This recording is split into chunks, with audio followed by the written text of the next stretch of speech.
누리호의 4차 발사 성공 이후 일본의 한 생방송에서 예상치 못한 사건이 벌어졌습니다. 누리호를 분석한 일본 우주발사체 전문가의 발언이 단숨에 일본을 발칵 뒤집어 놓은 것입니다. 일본은 이제 한국보다 30년 뒤처졌습니다. 그 한마디에 일본 전역이 충격에 빠졌습니다. 한국의 우주산업을 처음부터 끝까지 추적한 그는 일본 정부가 절대 듣고 싶지 않은 사실을 폭로했습니다. 이번에 한국이 발사한 로켓은 소모품일 뿐 더 무서운 게 따로 있었습니다. 한국이 만들어낸 이 심상치 않은 것의 정체, 그 모든 반전이 지금 공개됩니다. 그 전에 좋아요와 구독 버튼을 꼭 한번 눌러주시면 저희 코리아 공감에 아주 큰 힘이 됩니다. 일본은 이제 한국에게 30년 뒤처졌습니다. 제가 오늘 밤 이 방송에서 말하려는 이야기는 일본 정부가 가장 듣기 싫어할 내용일 겁니다. 저는 평소 방송 출연을 극도로 꺼려왔습니다.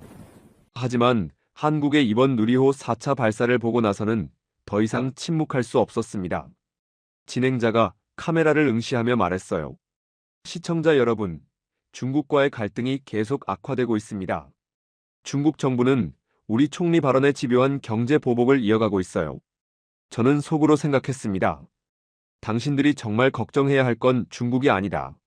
하지만 예상치 못한 수혜국이 있죠. 바로 한국입니다. 중국 관광객들이 일본 대신 한국으로 몰려가고 있거든요. 화면에는 붐비는 인천공항과 크루즈 터미널이 나타났어요.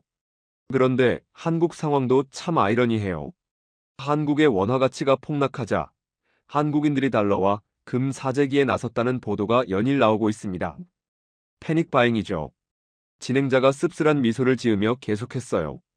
경제는 흔들리는데 관광만 잘 되는 이상한 나라네요. 그런 한국이 최근 또 하나의 쇼를 벌였습니다. 쇼라는 단어에 저는 귀가 번뜩했습니다. 바로 로켓 발사입니다. 누리호라는 한국형 우주 발사체의 4차 발사가 무사히 성공했다고 하는데요. 누리호 야간 발사 장면이 슬로우 모션으로 펼쳐졌어요. 밤하늘을 찢고 올라가는 화염 기둥이 장관이었습니다. 경제 위기라면서 로켓은 잘도 쏘네요. 이걸 어떻게 봐야 할지 솔직히 저는 잘 모르겠습니다. 진행자가 저를 바라보며 소개했습니다. 그래서 전문가를 모셨습니다. 기술적인 관점에서 분석해 주실 전일본 우주항공연구개발기구 발사체 운용기술 고문을 지내신 오카베 주니치 박사님입니다. 카메라가 저에게 이동했어요. 저는 정중히 고개를 숙였습니다. 초대 감사합니다. 박사님, 이번 한국 발사 솔직히 어떠셨습니까? 정말 놀랄만한 일이었나요? 아니면 뭐 또 한 번 쏜 거다 정도입니까? 진행자가 가볍게 웃으며 물었습니다. 카메라가 제 얼굴을 클로즈업했습니다. 저는 표정에 단 한치 웃음도 없이 조용히 단호하게 말했어요. 네, 아주 놀랐습니다. 놀라움을 넘어 부럽다는 생각까지 들었습니다. 스튜디오가 순간 정적에 잠겼어요. 진행자가 농담으로 분위기를 돌리려 했습니다. 아, 물론 한국도 생각보다 열심히 한다 정도의 놀라움이시겠죠? 그래도 일본의 H3, 미국의 스페이스X 그런 수준과는 아직 비교할 수 없잖습니까? 방청석에서 피식, 씁쓸한 웃음이 새어나왔습니다. 네, 전체적인 완성도나 기술 성숙도로만 본다면 아직 일본이나 미국이 앞서 있습니다. 그건 맞습니다. 하지만 저는 시선을 카메라 정면에 고정했어요. 다만 스페이스X와 수십 년 격차를 가진 건 한국이나 일본이나 똑같습니다. 진행자의 표정이 살짝 굳었습니다. 그래서 이번 한국의 발사가 저는 이상하다고 느꼈습니다. 이상하다고요? 뭐, 경제 위기라는 나라가 로켓 개발에 돈을 계속 쏟는 건 분명 이상하긴 하죠. 주변국 갈등 속에 건재하다는 메시지를 보여주려는 걸까요? 그게 아닙니다. 저는 고개를 크게 저었습니다. 제가 말한 이상함은 발전 속도입니다. 말 그대로 너무 빠르다는 겁니다. 빠르다고요? 제가 작사에 있을 때만 해도 한국의 로켓 발사는 실험 단계였습니다. 실패하더라도 경험을 쌓겠다 이런 느낌이었죠. 그런데 한국은 2020년에 완전히 다른 걸 만들어냈습니다. 진행자는 놀란 듯 고개를 들었어요. 누리호 말씀이신가요? 아니요. 누리호는 시작일 뿐입니다. 스튜디오가 술렁였습니다. 그럼 한국이 누리호 말고 뭘 또 만들었다는 겁니까? 저는 서류를 덮으며 말했어요. 발사대입니다. 발사대요? 그건 그냥 로켓을 세워두는 철 구조물 아닙니까? 아닙니다. 발사대는 로켓보다 더 큰 의미가 있습니다.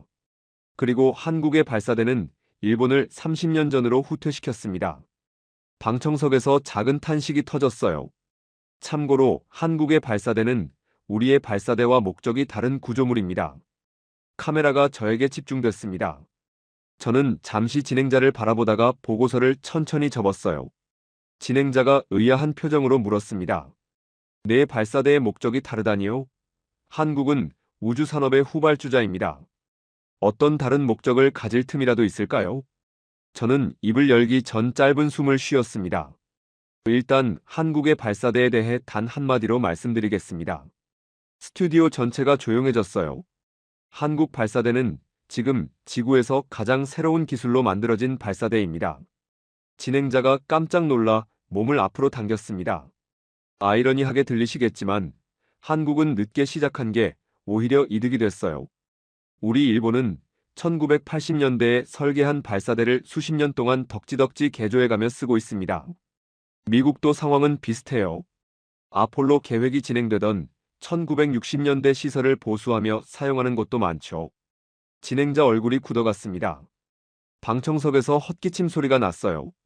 하지만 한국은 처음부터 2020년 완공을 목표로 발사대를 설계했습니다. 저는 손가락 2개를 들어 올렸어요.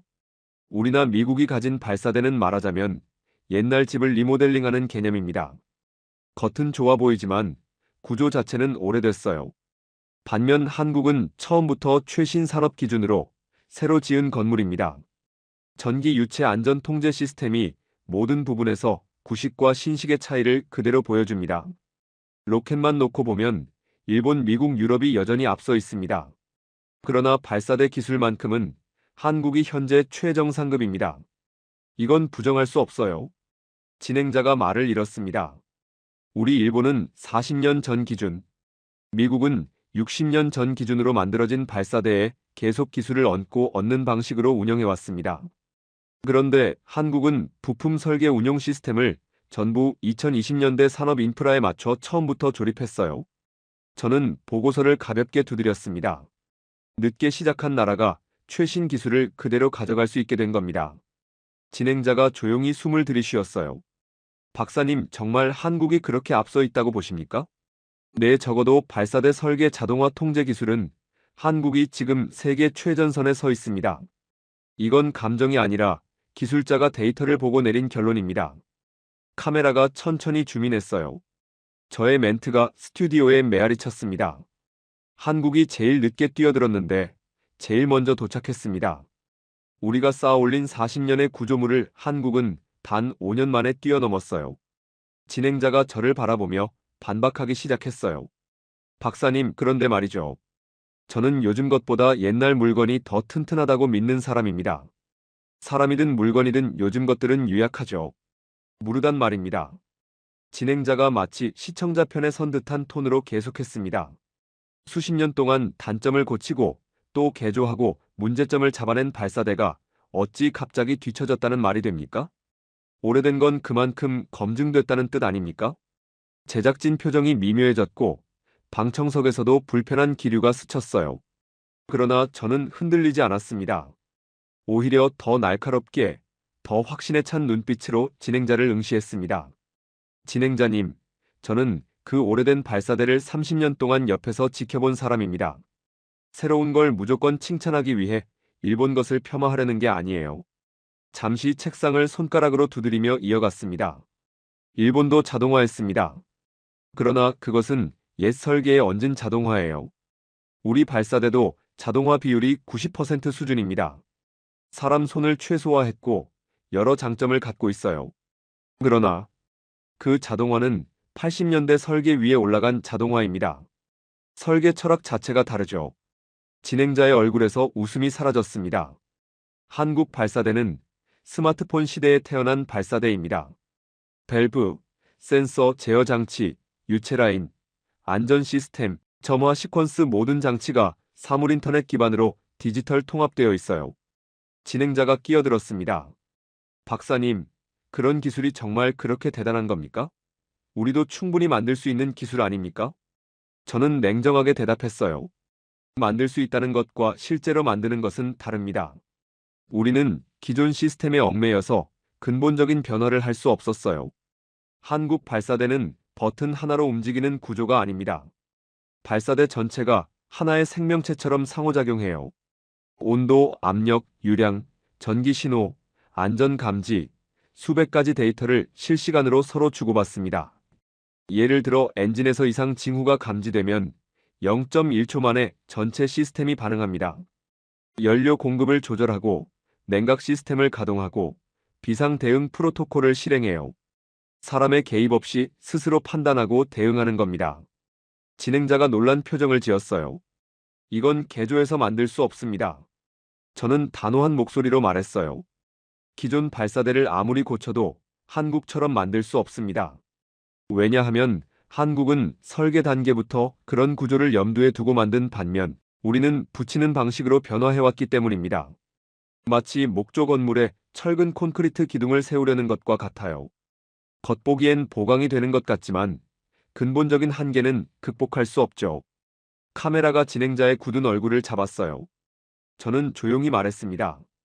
한국의 자동화는 일본의 자동화와 종류가 다릅니다. 우리 자동화는 인간의 실수를 줄이기 위한 보조 시스템이에요. 하지만 한국의 자동화는 인간보다 빠르고 정확한 판단을 내리는 인공지능 시스템입니다. 진행자가 당황하며 물었어요. 그럼 한국이 우리보다 인공지능 기술도 앞선다는 말씀이신가요? 적어도 우주 분야에서는 그렇습니다. 그들은 발사대 운용에 머신러닝을 도입했어요.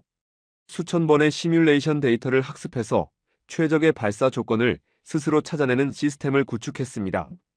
잠시 침묵이 흘렀습니다. 그리고 진행자님, 여기서 조금 더 아무도 말하지 않는 중요한 이야기를 드려야 합니다. 카메라가 제 얼굴을 클로즈업했어요. 스튜디오 전체가 숨을 멈춘 듯 조용해졌습니다. 한국 발사대는 구조물, 장비, 센서, 제어 시스템, 그리고 마지막으로 소프트웨어까지 전부 100% 한국산입니다. 진행자의 표정이 무너졌습니다. 아니, 설계나 장비 말고 소프트웨어까지요? 운영체제도? 제어 칩도요? 저는 고개를 천천히 저으며 말했어요. 네. 그리고 바로 이 지점이 지금부터 말씀드릴 한국 발사대의 다른 목적을 이해하는 핵심입니다. 진행자는 침을 삼켰습니다. 진행자님, 일본 발사대도 100% 국산이라고 말합니다. 맞습니다. 껍데기 쇳덩이, 배관, 구조물은 전부 일본산이에요.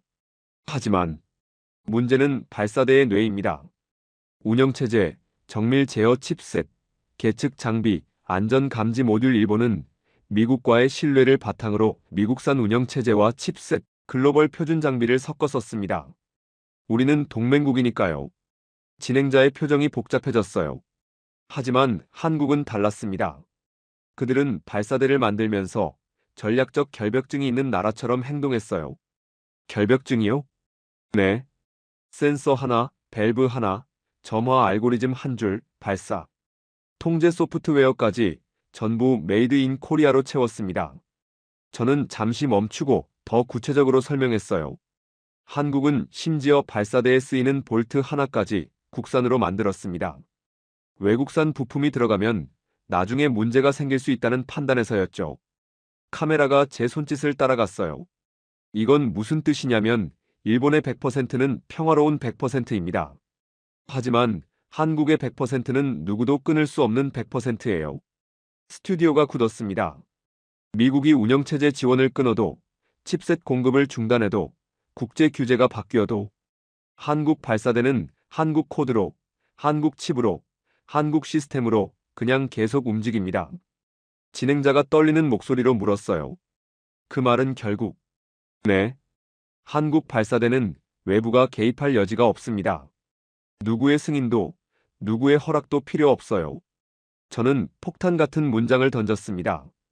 일본의 발사대는 동맹이 틀어지면 고철이 될 수 있습니다.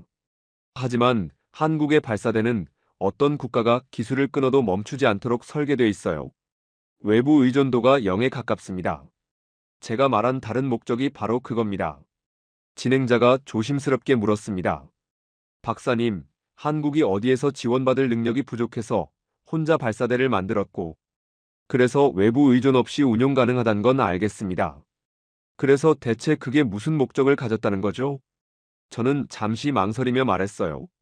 이런 말씀은 상당히 조심스럽습니다만, 이번 누리호 4차 발사를 통해 한국은 역사상 처음으로 국가 주도의 우주 산업을 민간 기업에 넘겼습니다. 갑자기 진행자가 말을 끊었어요. 박사님, 저희도 미쓰비시중공업이 H3 발사를 주도했지 않습니까? 미국도 스페이스X가 산업을 장악하고 있죠.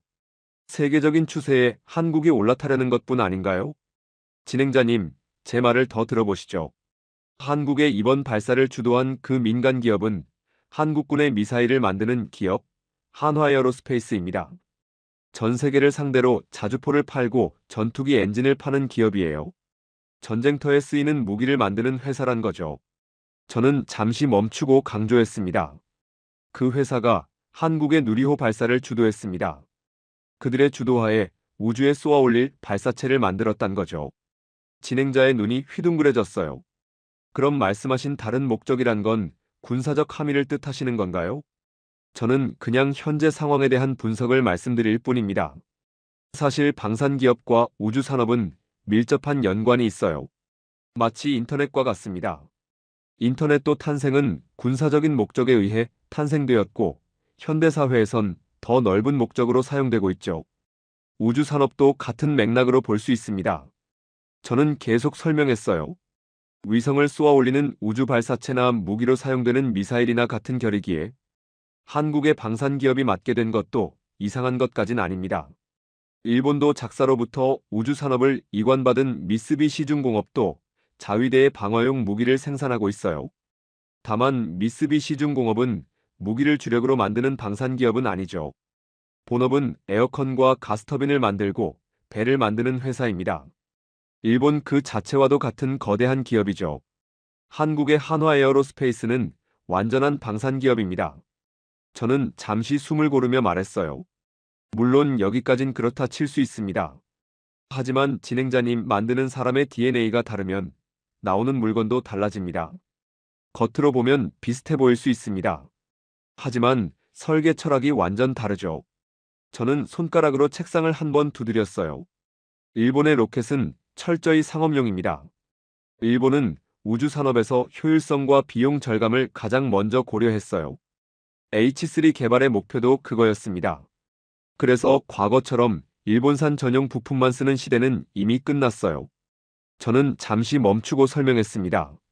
지금 H3 안에는 미국산 제어 시스템, 글로벌 상용 칩, 다국적 계측 장비가 뒤섞여 있습니다. 진행자의 표정이 잠시 얼어붙었어요.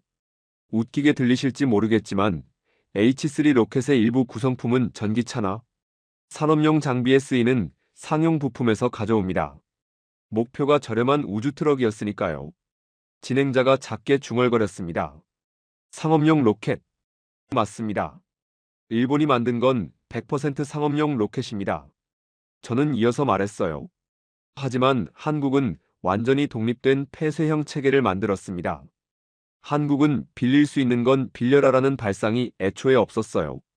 부품 하나, 센서 하나, 제어 칩 하나, 그리고 말씀드렸던 소프트웨어 코드 한 줄조차 외국산에 의존하지 않았습니다.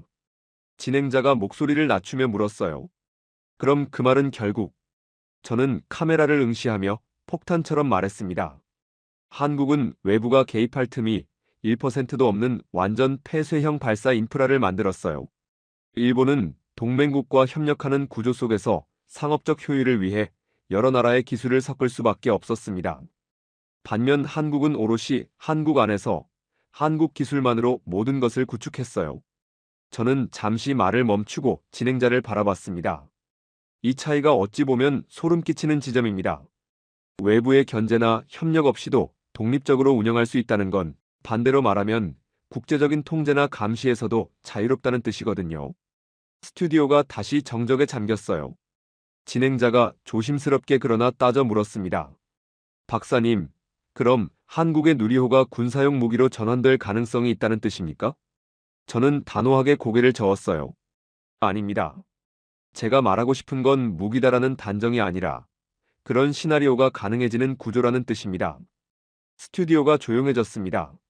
저는 숨을 고르며 말했어요. 왜 제가 이번 한국의 4차 발사 자료를 보고 두려움을 느꼈는지 그 이야기를 지금부터 드리겠습니다. 저는 손으로 로켓 모형을 들어보이며 설명했습니다. 우주 발사체와 대륙간탄 도미사일은 단어만 다를 뿐 같은 물건입니다. 우주 발사체와 대륙간탄 도미사일은 구조가 거의 같아요. 1단 엔진으로 상승, 2단 3단 분리, 고도 상승, 궤도 진입 또는 낙하. 차이는 단 하나입니다. 올라간 뒤 무엇을 하느냐 뿐이에요. 진행자의 표정이 굳어갔습니다. 이번 누리호는 한 번의 발사로 위성 13개를 궤도에 올렸습니다. 이 기술을 다중사출이라고 부르죠. 카메라가 제 손짓을 따라갔어요. 원하는 고도에서 원하는 타이밍에 원하는 방향으로 정확하게 여러 개의 물체를 뿌린 겁니다.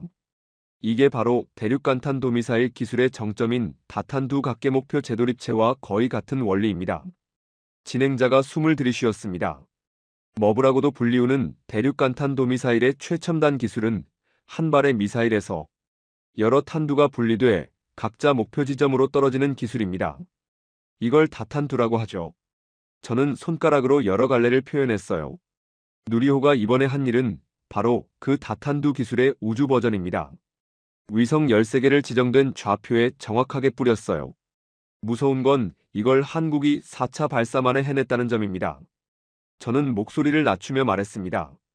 한국은 불과 4번째 발사에서 이런 복잡한 다중사출을 성공시켰어요.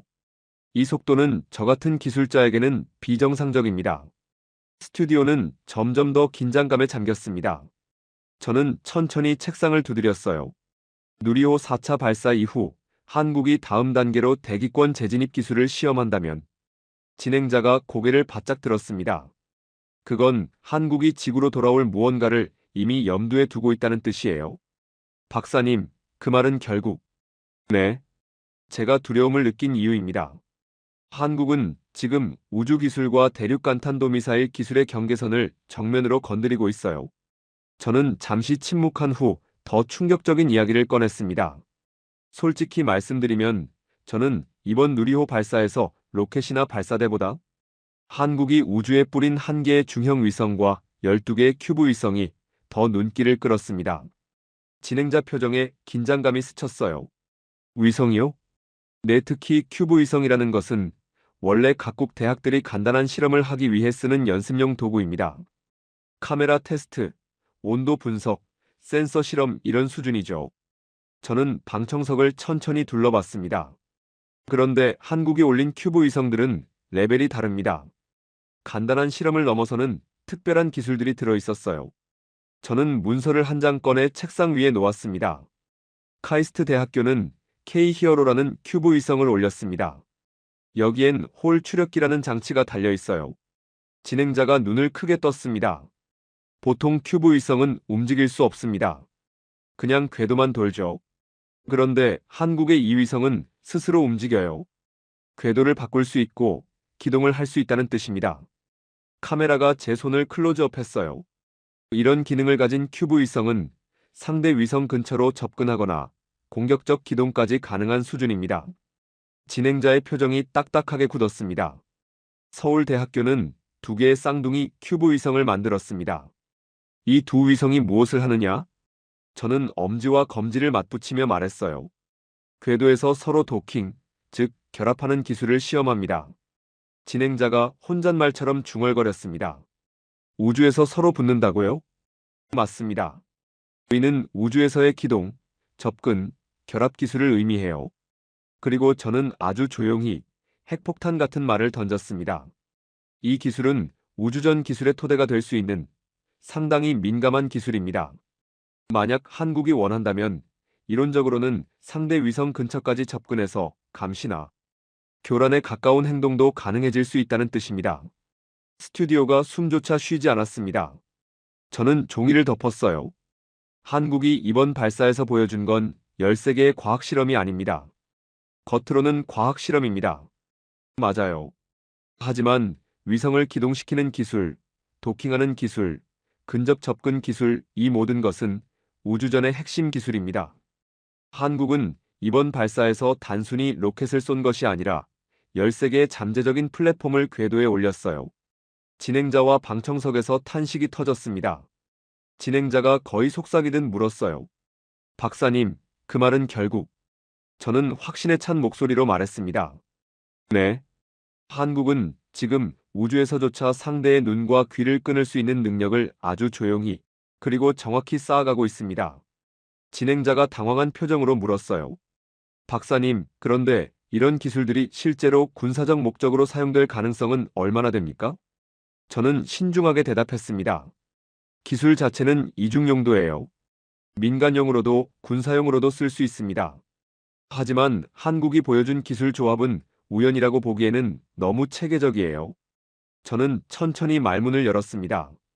일본은 이번 한국의 누리호 발사를 단순한 우주기술 행사로 보지 않습니다. 카메라가 천천히 제 얼굴을 클로즈업했어요. 일본은 이걸 안보 변수로 보기 시작했습니다. 진행자와 방청석이 동시에 고개를 들었습니다. 방위성은 한국의 이번 발사 과정을 상당히 면밀하게 분석하고 있어요. 그리고 지금 작사와 방위성이 서로 긴밀한 협의를 하고 있습니다. 협의라고요? 어떤 의미입니까? 간단해요. 일본이 가야 할 방향을 다시 설정하겠다는 뜻입니다. 한국의 발사가 그만큼 일본에 충격을 줬다는 거죠. 저는 서류를 펼치며 말했습니다. 일본 우주산업은 확장성이 거의 없습니다.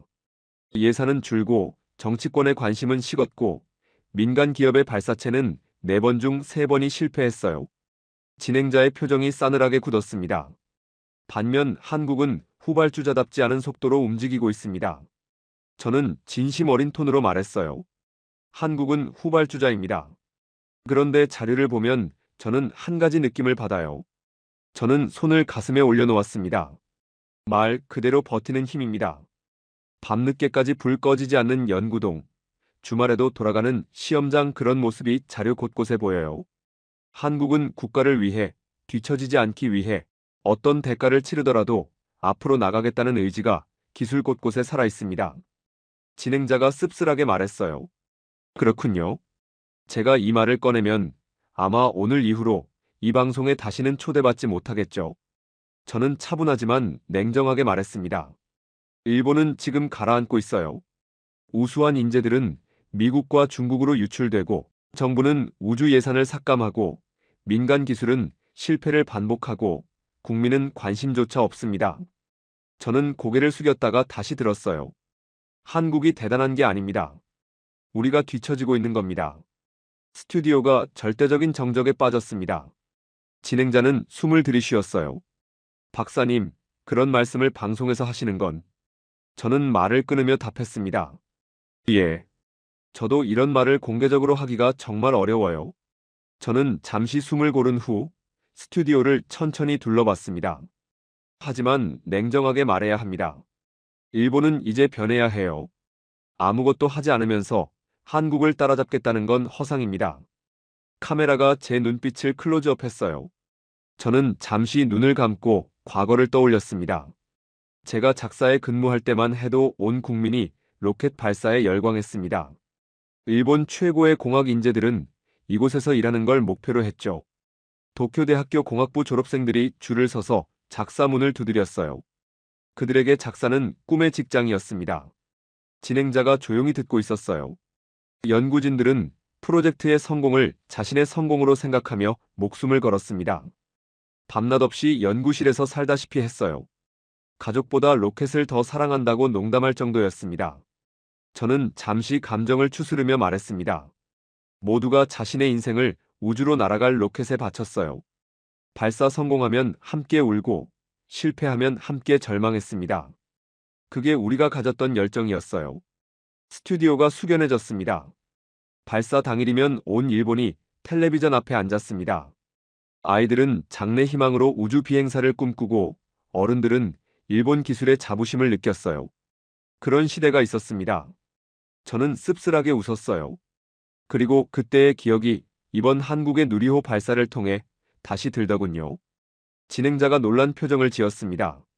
한국 젊은 연구진들의 눈빛에서 발사, 성공 후 서로 껴안고 우는 모습에서 과거 우리의 모습이 겹쳐 보였어요. 저는 잠시 말을 멈추고 깊은 숨을 쉬었습니다. 한국은 지금 우리가 잃어버린 그 열정을 그대로 간직하고 있습니다. 나라를 위해, 꿈을 위해 모든 걸 바칠 수 있는 그 순수한 말이에요. 저는 고개를 숙였습니다. 한국을 보면서 부럽다고 말한 이유가 바로 그겁니다. 그들은 아직 꿈을 꿀 수 있는 나라거든요. 한국이 보여준 건 기술이 아니라 의지입니다. 우리도 그 의지를 되찾을 수 있다면 충분히 가능해요. 카메라가 제 눈을 클로즈업했어요.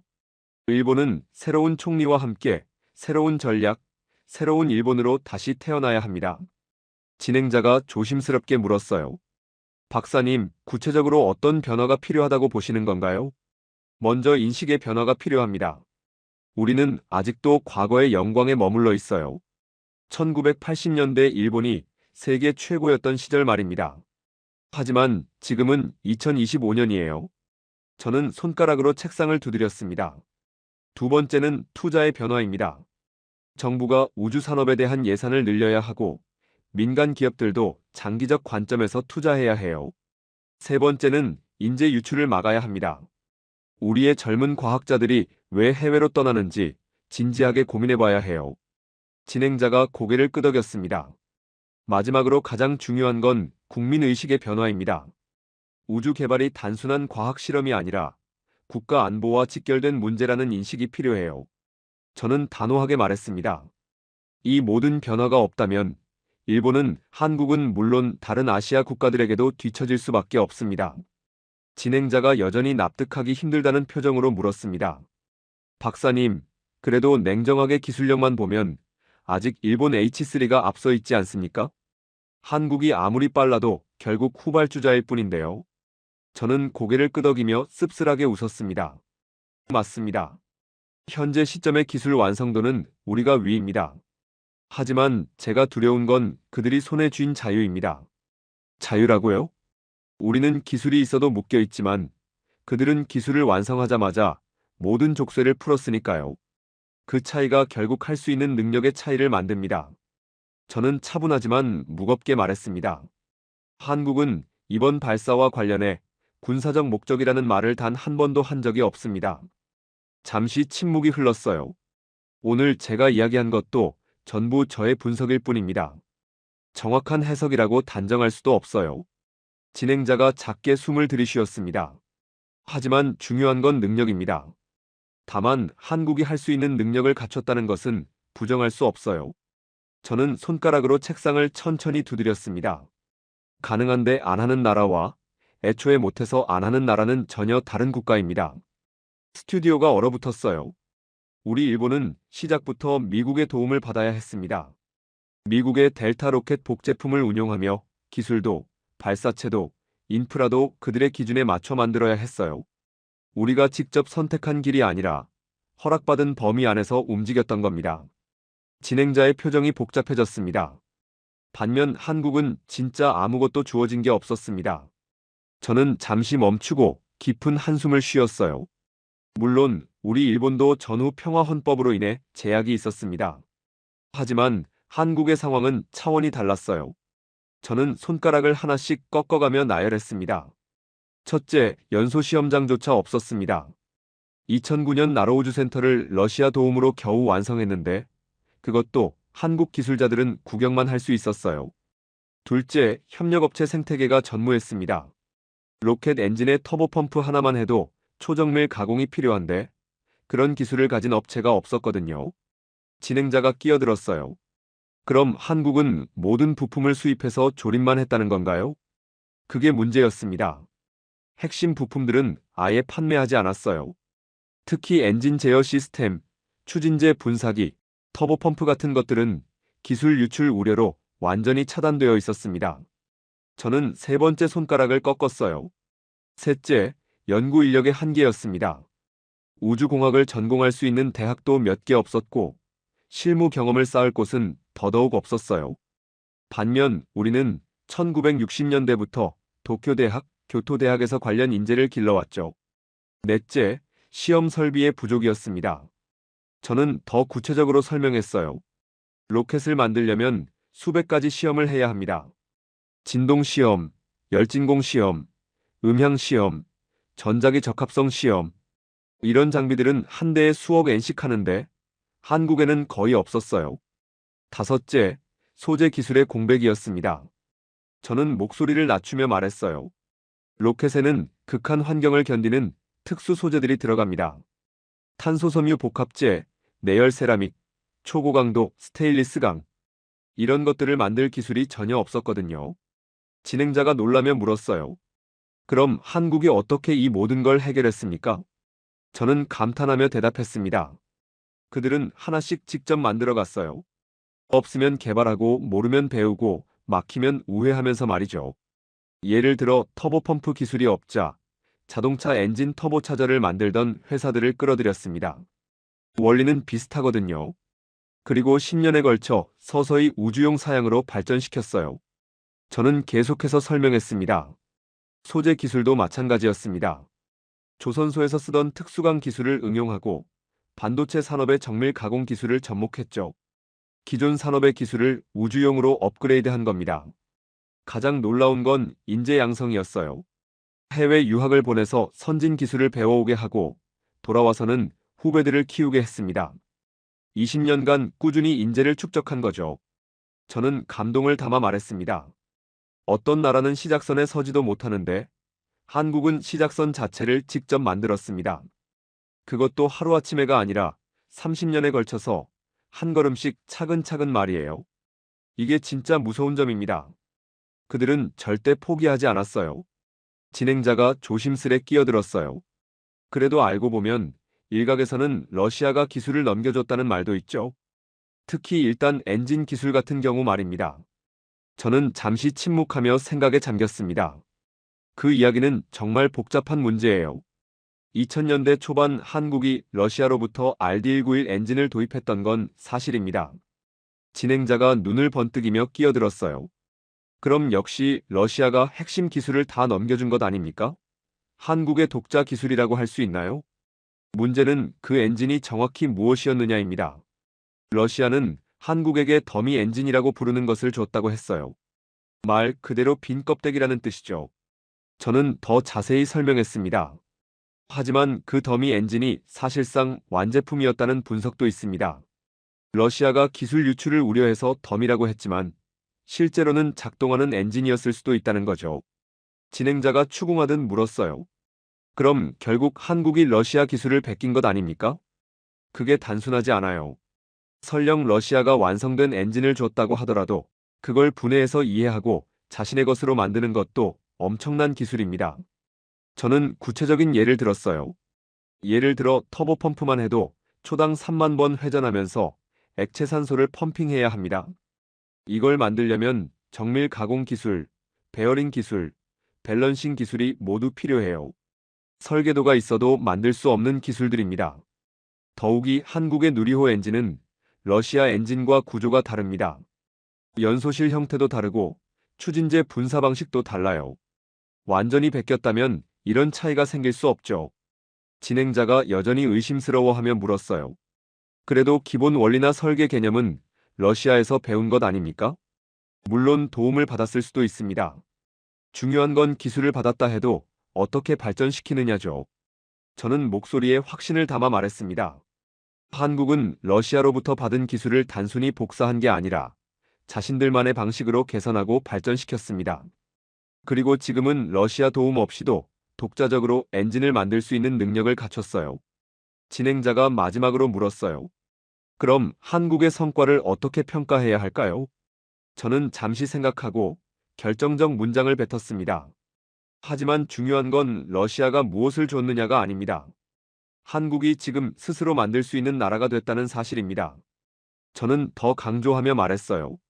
설령 러시아가 완성품 엔진을 줬다고 해도 그걸 이해하고 개량하고 양산하는 것은 완전히 다른 문제입니다. 기술을 받는 것과 기술을 소화하는 것은 차원이 다르거든요.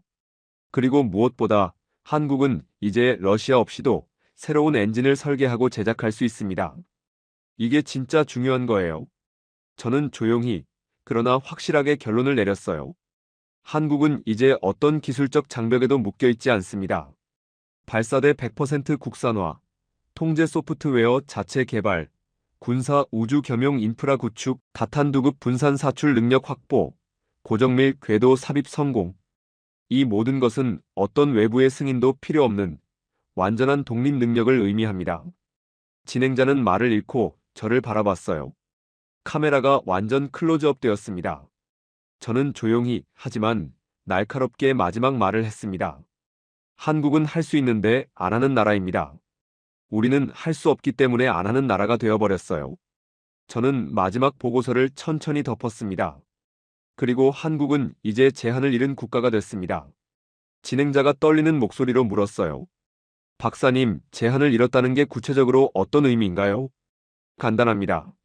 한국은 이제 누구의 허락도 받지 않고 우주 기술을 발전시킬 수 있어요. 미국의 승인도, 국제사회의 동의도 필요 없습니다. 저는 잠시 멈추고 말했습니다. 한국은 어느 순간 눈치 보지 않는 국가가 되었습니다. 스튜디오 전체가 완전한 침묵에 잠겼어요. 방청석에서도 숨소리조차 들리지 않았습니다.